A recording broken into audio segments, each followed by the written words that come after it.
দেশের রাজনৈতিক সংস্কার ও অন্তর্বর্তীকালীন শাসন কাঠামো নির্ধারণে গুরুত্বপূর্ণ জুলাই জাতীয় সনদ ২০২৫। এই সনদ বাস্তবায়নকে কেন্দ্র করে চূড়ান্ত পর্যায়ে গড়িয়েছে রাজনৈতিক আলোচনা। তবে দীর্ঘ আলোচনার পরও রাজনৈতিক দলগুলোর মধ্যে পূর্ণ ঐকমত্য আসেনি। আর তাই সরকার এবার কৌশলী অপেক্ষার অবসান ঘটিয়ে কঠোর অবস্থানে যাওয়ার প্রস্তুতি নিচ্ছে। সরকার স্পষ্ট জানিয়ে দিয়েছে, এই কাঙ্ক্ষিত সনদের বাস্তবায়ন কোনো দলের দয়া বা সদিচ্ছার উপর নির্ভর করবে না। প্রয়োজনে সরকার নিজ উদ্যোগে প্রয়োজনীয় আইনি সিদ্ধান্ত গ্রহণ করবে। ইতোমধ্যে রাজনৈতিক দলগুলোকে সেই বার্তাই দেওয়া হয়েছে। দলগুলো নিজেদের মধ্যে আলোচনা করে একটি সমাধানে পৌঁছাতে চেষ্টা করবে। দলগুলোর আবেদনের ভিত্তিতেই জাতীয় ঐকমত্য কমিশনের মেয়াদ ১৫ অক্টোবর পর্যন্ত বাড়ানো হয়েছে।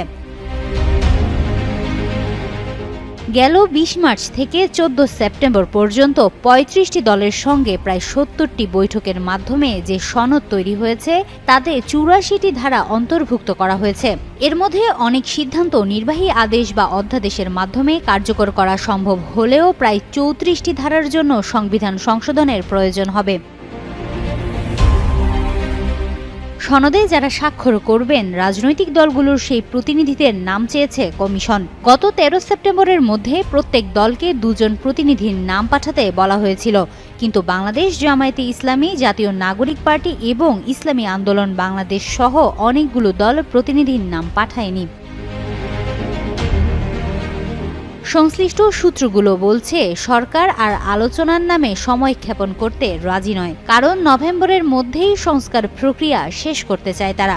এমনকি এটাও স্পষ্ট করে দেওয়া হয়েছে যে যদি নির্ধারিত সময়ের মধ্যে ঐকমত্যে পৌঁছানো না যায় তাহলে প্রশাসনিক সিদ্ধান্তই হবে একমাত্র পথ।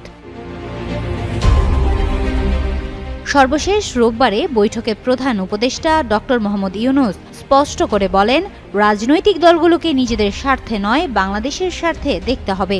সমঝোতা ছাড়া কোনো পথ নেই এবং এটাই হবে বাংলাদেশের জন্য একটি দৃষ্টান্ত স্থাপন করার সুযোগ। তিনি আরও বলেন, মূল কাজ শেষ, এখন বাকি রাস্তাটুকু যেন সুন্দরভাবে শেষ হয় সেটাই সকলের দায়িত্ব। হিমাতুল জান্নাত, যুগান্তর নিউজ।